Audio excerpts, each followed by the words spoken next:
Good morning. There's a myth we've all been told that we need someone, that success, happiness, purpose only arrive when others walk beside us. But what if you didn't need permission, a partner or a team to begin? What if you could do it alone? Not because you should, but because sometimes you must. Let me show you how. Have you ever stood at the starting line of something new, a goal, a dream, a journey, and felt the electricity in the air, the excitement, the applause, the curious energy of others cheering you on? It's a beautiful moment. Everyone loves the beginning. People post about it, talk about it, celebrate it. There's this collective belief in possibility, in potential. But as the journey stretches forward, something happens. The crowd thins, the energy fades, the cheers get quieter. The same people who once celebrated you are now elsewhere, busy, distracted, or just gone. And there you are in the middle of your story, alone. But that is not where you fail. That is not where your journey ends. That's where it starts to matter. You see, the starting line is always crowded. Everyone shows up to dream, to plan, to imagine what could be. But few stay on the fess when the excitement wears off and the work begins, when doubt sets in and the answers aren't obvious, when it's no longer glamorous but gritty. That's the moment that separates those who fantasize from those who become. Think of J.K. Rowling, a young mother with no money, no support team, no guarantees. She didn't start with publishers lined up or critics predicting her success. She started with a baby, a pen, and a belief. While the world moved around her, she wrote in cafes while her child slept. Not because it was easy, but because something inside her whispered louder than the world's silence. That whisper, that belief is what sustained her. And that belief, it lives in you too. We often mistake solitude for isolation. We think being alone means something is wrong. But what if it means you're exactly where you're supposed to be? The middle of the journey isn't a punishment. It's the proving ground. It's where belief becomes real, where you either retreat or rise, where you build something not because others are watching, but because you must. When the noise dies down, you can finally hear yourself. You can hear your own voice, unfiltered by others' opinions, unmuffled by their expectations. That voice, that inner compass, is what guides you when the road twists and the map disappears. You don't need everyone. You don't need applause. You don't even need certainty. You just need to keep walking, keep writing, keep building, not for the crowd, for the calling. Because in that silence, in that space between what you started and where you're going, is something sacred. The transformation. You started with a spark, but it's the fire that will carry you through. Not everyone will understand it. Not everyone is meant, but you were built for the middle. That's where you're not just creating a result. You're becoming someone new, stronger, clearer, braver. So yes, the starting line is crowded, but stay the course. The path clears quickly for a reason. It's not meant for everyone. It's meant for those who choose to keep going, even when no one's watching. Especially then, in today's fast-paced, hyper-connected world, we've been conditioned to believe that if we're not constantly engaging, speaking, reacting, then we're falling behind. That silence is awkward. That stillness is laziness. That solitude is loneliness. But what if the truth is exactly the opposite? What if the moments we spend alone, in quiet, are actually the birthplace of our greatest clarity, our most powerful ideas, and our most authentic selves? Noise has become a currency. We trade it like it adds value. Scrolling, swiping, reacting to every ping, every post, every update. We fill every empty moment with something. Music, podcasts, messages, content. We've become addicted to input, but clarity demands the opposite. It demands we listen, not to the world around us, but to the whisper within us that has been drowned out by all the noise. In a world that celebrates chaos, clarity is rebellion. You see, the truth is, when we're constantly surrounded by voices, opinions, suggestions, critiques, it becomes incredibly difficult to hear our own. Think about that for a moment. When was the last time you were truly alone with your thoughts? Not reaching for your phone, not checking your calendar, not thinking about how something would look on Instagram, but just being with yourself. That's where it begins. That's where purpose introduces itself. Not in the crowded rooms, Not in the brainstorming sessions, where egos and agendas collide, but in the stillness, in the quiet, in the solitude. There's a reason people like Steve Wozniak,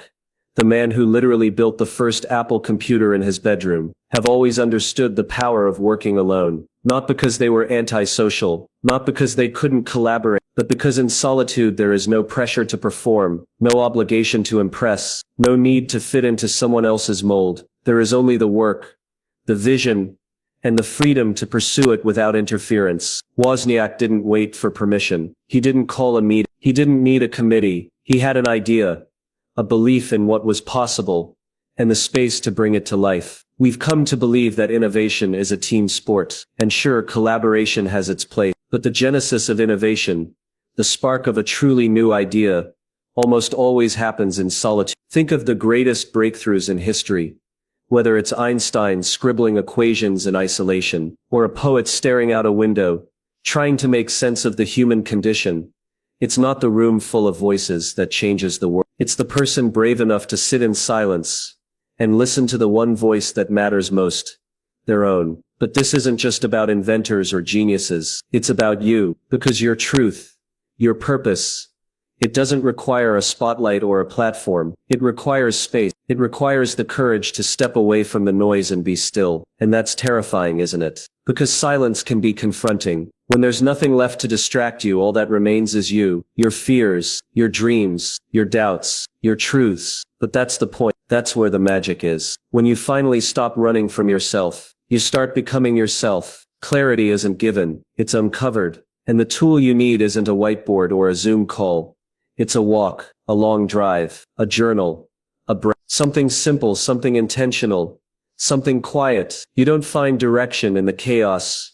You find it in the pause, that moment between the noise, when the world finally stops shouting, and you finally start hearing. And this isn't just some poetic philosophy. This is neuroscience. When your mind is constantly being bombarded with stimuli, it doesn't have the space to connect, to reflect, to imagine. But when you're in solitude, your brain starts to do something incredible. It starts to synthesize. It pulls together pieces you didn't even know were connected. It finds patterns. It uncovers meaning. It whispers truths that have been buried under emails and notifications and opinions. In those moments, the fog begins to lift. You remember who you are, why you started, what you actually believe. And that is clarity. Yet the irony is this: the more noise there is, the more we crave clarity. But we look for it in the very places that drown it out. We think if we just talk to more people, ask for more advice, run another poll, have another meeting, we'll find the answer. But the answer doesn't live out there. It lives in here. And to reach it, you have to be willing to sit with yourself, to hear the uncomfortable silence, and keep listening until something real begins to speak. It's not easy. Solitude feels countercultural. It's inconvenient. It's uncomfortable. But it's also necessary, because until you know what your voice sounds like in the quiet, you'll always be chasing someone else's definition of success. You'll always be influenced by the loudest person in the room. You'll always be searching for validation instead of conviction. And here's the most beautiful part. When you find clarity, real clarity, it doesn't shout, it doesn't demand, it just is. It settles in your chest like a steady heartbeat. It informs your choices. It guides your steps. It allows you to walk into chaos with peace, to face doubt with confidence, to pursue your purpose with fire. And that is powerful beyond measure. So the next time the world tells you to move faster, speak louder, show more, resist the urge, choose silence, choose stillness, choose solitude. Not because the world needs another loud voice, but because it needs more clear ones. Voices that come from a place of truth, of conviction, of deep undisturbed thought. If you want to do something that matters, if you want to make something that lasts, if you want to lead in a way that transforms, start by being alone, start by listening, start by stepping away from the noise. Not forever, but long enough to hear what truly matters. Because in that space, in that stillness, you don't just find clarity, you find you. Let's be honest, support is beautiful. Community, encouragement, a kind word when you're down. Those things matter. They warm our spirits and help us feel. But when the storm really hits, when no one texts back, when your phone is silent, when you're staring at the ceiling at 3 a.m., wondering if you're crazy for even trying, support isn't always there. The world can grow cold in an instant, and the people you thought would hold your hand might not even see the struggle you're drowning in. And in that silence, in that void, you're left with one thing. It's in those raw, stripped down moments where no one is watching and nothing is guaranteed that resilience is born. Not the kind of resilience that shows up well in Instagram captions or keynote speeches, but the kind that digs its roots deep in your soul. The kind that whispers, "Get up," when everything in you wants to stay down. That's the stuff of legacy, not applause, not external validation, willpower. Think about Jan Koum, rejected by over 30 investors and 30 conversations that ended with a no, or worse, silence. But instead of letting rejection define him, he let it refine him. He went back to the drawing board alone. No fanfare, no entourage, just him and the problem he believed he could solve. And he did. He built and 2 years later he sold it for $19 billion.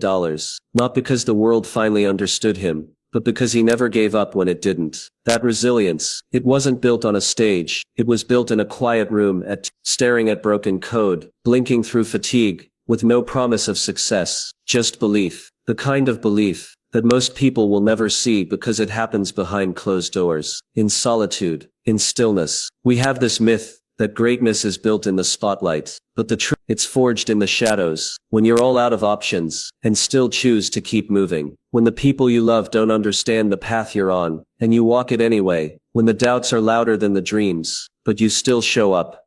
And that's what makes you unstoppable. Not perfection, not ease, but the quiet courage to face the darkness alone, and say, "This is mine to fight." You are more capable than you know, not because others say so, but because you've proven it to yourself again and again, in moments no one else will ever witness. Resilience isn't about how loud you roar. It's about how long you whisper to yourself, "Keep going," even when no one else is listening, especially then. Let's pause here. Let's really stop and take a breath, because this is where the truth gets uncomfortable and where transformation begins. Loneliness. It's one of those things we're told to avoid at all costs. We associate it with abandonment, with rejection, with not being chosen. And because we fear it so deeply, we sometimes choose comfort over courage, company over calling. But what if I told you loneliness isn't a curse? What if I told you it's not a punishment, but a part of the process? Doing it alone doesn't mean you're broken. It doesn't mean you're failing. It doesn't mean you're wrong. It means you're choosing progress in the absence of applause. It means you're brave enough to keep moving forward without validation, without recognition, without someone constantly telling you you're on the right path. That's not weakness. That's strength in its rawest, rarest form. Because here's the truth most people avoid. The beginning of every extraordinary journey feels lonely. Not because it's wrong, but because it's different. Because you're going where others haven't dared to go yet. You're building something no one else has seen. You're crafting a life, a mission, a vision that hasn't existed before. And innovation is always lonely at first. Every person who's ever dared to do something meaningful has faced this season. Not just moments, whole seasons. Long, quiet nights, days when doubt was louder than hope, moments when turning back seemed easier than pushing forward. But they kept going. And not because they were superhuman, not because they never felt fear or pain or isolation, but because they knew something we forget. That loneliness is temporary, but regret is forever. Think of Nelson Mandela. 27 years in prison, 27. That's nearly 3 decades of silence, of being cut off from the world, of being treated like his voice didn't matter. And yet he didn't waste it. He didn't crumble under the weight of isolation. He used it. He learned. He planned. He transformed his solitude into strength, into strategy, into a story that would one day reshape an entire nation. Mandela didn't wait for the world to understand him before he acted. He didn't wait for the crowd to approve before he stepped forward. He embraced the silence. He found wisdom in the stillness. And when the world finally caught up, because it always does, it found a man who was ready, who had been forged in fire, not applause. That's the invitation of loneliness. It's not here to break you. It's here to build you. You see, when you're alone, there's no one else to blame, but also no one else to hold you back. You meet yourself in the silence. You hear your own voice, not the noise of 1,000 opinions. And if you listen closely, you'll find that your soul has been whispering truths all along, truths that get drowned out in the crowd, but sing in solitude. When you're alone, you get to ask, what do I really want? What kind of life am I building? Am I creating from conviction or from convenience? Am I being true to myself or just trying to fit in? These are the questions that shape destiny, and they can only be answered in the quiet. And the quiet isn't cruel. It's clarifying. It burns away the distractions. It strips you down to the essential. It teaches you to be fueled by purpose, not praise. That's when you know you're on the right path. When you keep going, not because someone is watching, but because you believe in where you're headed. Because eventually, yes, eventually others catch up. The world begins to notice. The people who once questioned you now admire you. The ones who stood still now try to keep up. But by then, you've changed. You've been forged by your willingness to begin alone. And that's something no one can take away. We live in a culture obsessed with instant connection, constant validation, and the need to be seen. But what if the most powerful growth happens when no one is looking? What if the roots of your future success are planted in the soil of solitude? What if this season, this moment, this quiet, lonely path is exactly what you need? Don't mistake solitude for exile. Don't confuse silence with failure. This isn't the end of your story, it's the proving ground. It's where your identity strengthens, where your purpose crystallizes, where your voice finds its true tone. Some of the most iconic achievements in history started with a single person, alone, with a vision no one else could see, alone, with a belief no one else understood, alone, with a calling too big to be confined by the opinions of others. So if you're in that place now, if you're walking alone, if the nights are quiet and the days are heavy, take heart. You're not being punished. You're being prepared. Prepared for something larger than life, something bold, something breathtaking. And it's okay if no one else sees it yet. You do. And that's enough. Start alone. Start afraid. Start unsure. But start. Because if you can be faithful in the season of loneliness, you'll be unstoppable when the world finally catches on. So embrace it, walk it, own it, and know that this isn't your prison, it's your preparation. The people you're meant to lead, to inspire, to uplift, they're not ready yet, but you are becoming, you are rising, you are doing the hard thing now so that when the time comes you'll be the one standing strong. Not because you never walked alone, but because you learned how. And that, right there, is the power of loneliness. It's not a sentence, it's a season, and seasons always change. Here's the irony we rarely talk about in a world obsessed with collaboration, partnerships, and community. Real connection begins, not the kind that's fueled by rebellion or defiance, but the quiet, unwavering kind, the kind of independence that isn't loud, doesn't demand attention, and doesn't need validation. It's a quiet, bold decision to move forward when no one is clapping, when no one is looking, when no one is even sure what you're doing or why you're doing it. Because here's what most people miss. The more you rely on others to move, the more frozen you become. It's not that support is bad. It's not that community doesn't matter. But when the first step forward is always conditional on someone else saying yes, on someone else understanding you, agreeing with you, encouraging you, you've already surrendered your power. You've given away your engine. You're not leading anymore. You're waiting. The truth is, people don't follow those who wait. People follow those who move. When you begin that blog, that business, that nonprofit, that movement, when you begin anything with no audience and no approval, something powerful starts to happen. First, it's just you and your vision. It's you sitting at the kitchen table late at night, typing words no one will read yet. It's you investing your time, your energy, your soul into something you believe in, something no one else can quite see yet. And that feels lonely at first. But loneliness isn't a curse. It's a filter. It reveals whether you're doing it for them, or if you're doing it because you believe it matters, whether or not they ever come. And that is where the magic begins. Because when someone sees a person moving without applause, without recognition, and without reward, what they see is authenticity. What they witness is integrity. In a world full of noise, of marketing, of constant attention-seeking behavior, someone simply walking their path with consistency and calm is magnetic. It's rare. It's inspiring. You don't have to scream to be heard. You don't have to beg people to understand. Just do Do it when no one is watching. Do it when everyone is doubting. Do it when even you question if it's making a difference. Keep showing up. Keep writing. Keep building. Keep creating. People are watching, even when you think they're not. And they're not just watching your results. They're watching your character. You see, leadership isn't about charisma or followers. It's about courage. It's about being willing to walk alone.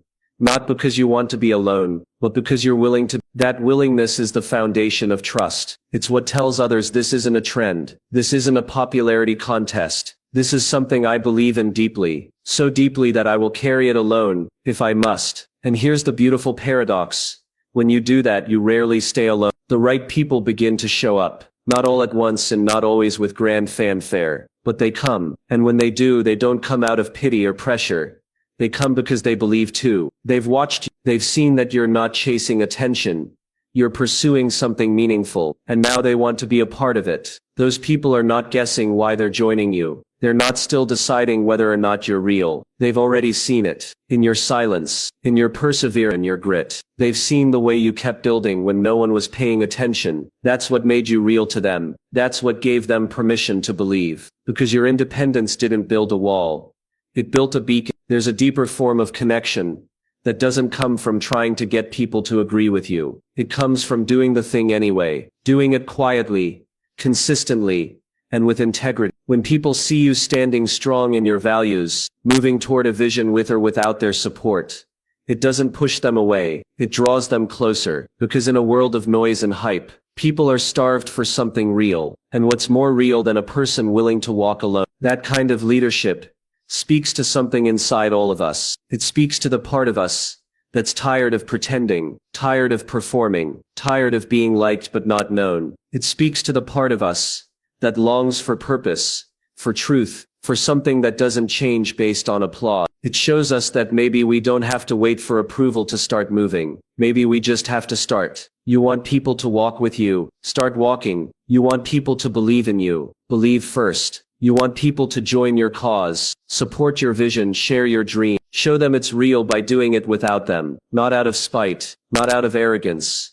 but out of love, out of commitment, out of clarity. Because when you move with that kind of conviction, people will follow, not because you asked them to, but because they saw something in you they wanted to find in themselves. It's a myth that doing it alone means being alone. It doesn't isolate you forever. It just proves the path is worth walking. And when the time is right, when your consistency has laid the foundation, the doors will open, the right people will come, and they won't just walk behind you.